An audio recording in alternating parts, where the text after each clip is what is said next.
TV welcomes you to the world of fantasy.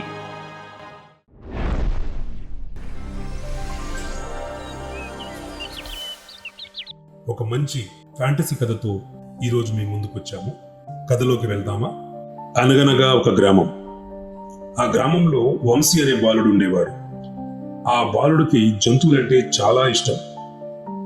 ఒకరోజు తను పొలాల దగ్గర ఆడుకుంటూ ఉంటే ఒక్కసారిగా ఒక గంగిరెద్దు అలా పరిగెత్తుకుని వచ్చింది.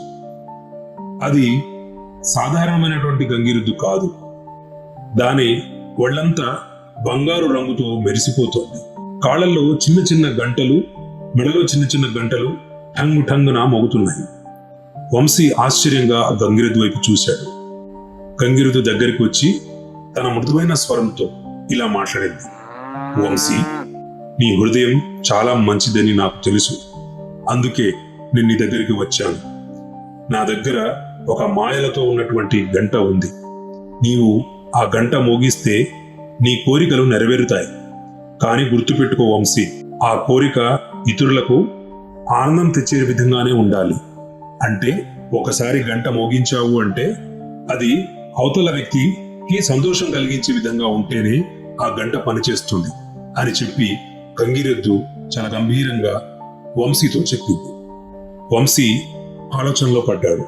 తన కోసం బొమ్మలు అడగవచ్చు, ఇంకా ఏమైనా అడగవచ్చు, కానీ ఏదో ప్రత్యేకం చేయాలని నిర్ణయించుకున్నాడు.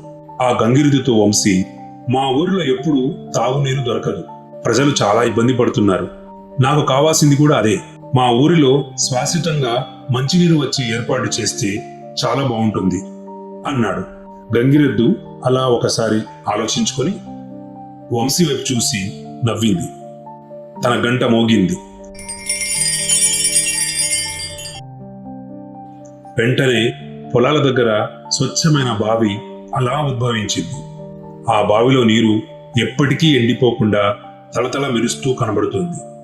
ఊరంతా ఆనందంతో నిండిపోయింది. జనాలంతా ఆ నీటిని చూసి మురిసిపోయారు. ఇదంతా వంశీ చేశాడని చెప్పి వంశీకి ధన్యవాదాలు తెలియజేశాడు.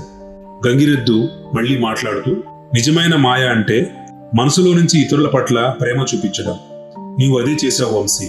నువ్వు అందుకే నాకు నచ్చావు. నువ్వు ప్రజలందరికీ ఉపయోగపడే పని చేశావు కాబట్టి నేను ఈ మాయల గంట గురించి నీకు చెప్పడం జరిగింది అని చెప్పి అలా టక్కున ఆ గంగిరెద్దు మాయమైపోయింది. ఆ రోజు నుంచి వంశీ ఆ ఊరి జనాలకి ఒక నాయకుడిలా, ఒక అద్భుతమైనటువంటి మహామనిషిగా, వాళ్ళందరికీ సేవ చేసే సేవకుడిగా కనిపించారు. అక్కడి నుంచి జనాలందరూ వంశీకి జేజేలు కొట్టడం ప్రారంభించారు. విన్నారు కదా? ఈ కథలో నీతి ఏమిటంటే మంచి చేసేవాడికి మంచి జరుగుతుంది. వంశీ మనసులో మంచి ఆలోచన ఉంది. ప్రజల కోసం ఏదైనా చేయాలనుకున్నాడు. ఆ మంచి మనసే ఈరోజు వంశీని ఒక మహోన్నత వ్యక్తిగా ఆ ఊర్ల జనాలు గుర్తించేటట్టుగా ఆ మాయల గంగిరెద్దు చేసింది. కాబట్టి పిల్లలు, మనం కూడా ఒక మంచి చేయాలనే సదుద్దేశంతో ఉంటే మనకు కూడా మంచే జరుగుతుంది. విన్నారు కదా? మరొక చక్కటి ఫ్యాంటసీ స్టోరీతో మళ్ళీ ద స్పారో టీవీలో కలుద్దాం. అంతవరకు stay tune to Sparrow TV. Bye bye.